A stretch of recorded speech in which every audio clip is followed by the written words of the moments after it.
My name's John Safaric. I play keyboards for Octopus Nebula, and you're watching DMTv.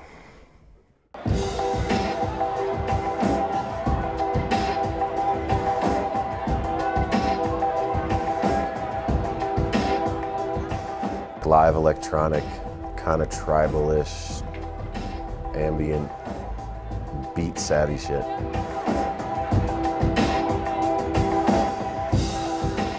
Last year was our first time at Sonic Boom. I think that was our second show at the Mishawaka Amphitheater, which is just outside of Fort Collins. And it went great. I mean, it was sold out. It was a great exposure for us. You know, at that time we'd only been playing for like 6 months, and we had a great time slot, and it was great, you know. Sonic Boom was a phenomenal experience last year. The intensity, the energy, all of it was phenomenal. I mean, the setting, I do believe that Georgetown is going to facilitate everything better, you know, for everybody, you know. I think it's going to be a way smoother ride on the lake. Everybody will be able to camp and walk.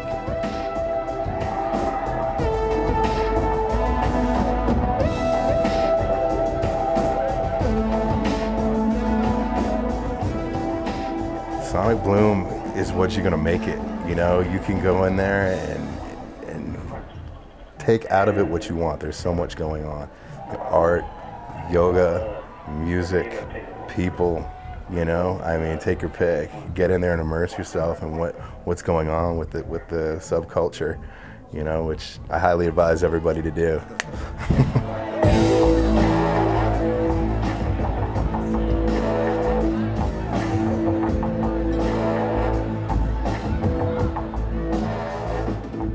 Jamie Janover's the one that throws this whole thing, and we've known him for years. You know, he's a good friend now, and so yeah, this is our second year at Sonic Bloom, and this is the pre-party tonight. Alex Gray, you know.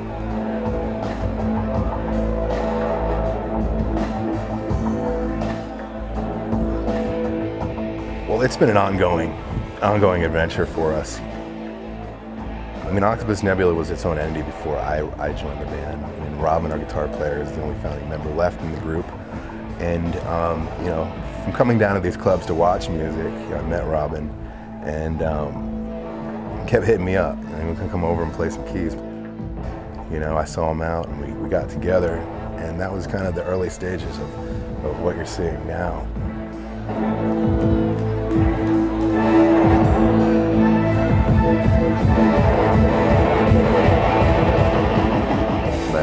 Robin at a bar, randomly, extremely randomly, and he told me about Octopus Nebula. And sure enough, you know, turned out to be a pretty sweet thing. Showed up at these guys' studio, and it was top notch.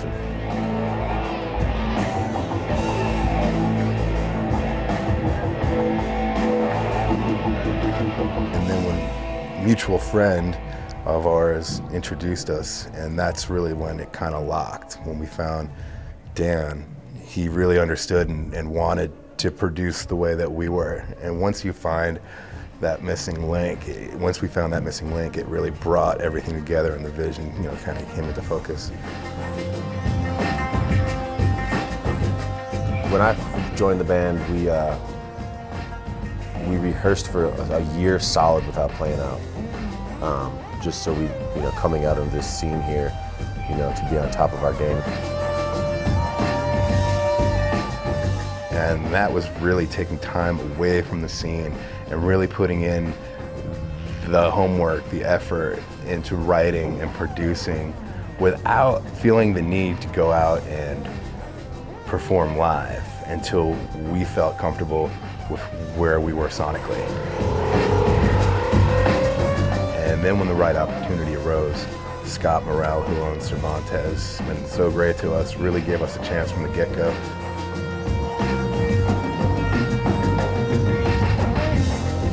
Back then it was super exploratory. You know, we really didn't have the technology that we're dealing with today. It's amazing how things are evolving, the pace they're evolving at, you know, the equipment and the technology is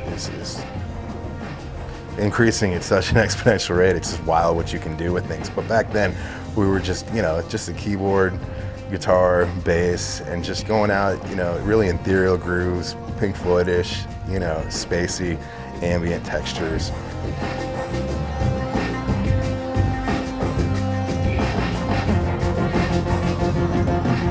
We're just fortunate enough to have a group of people who really enjoy what we do, and you know, that's what it's all about for us.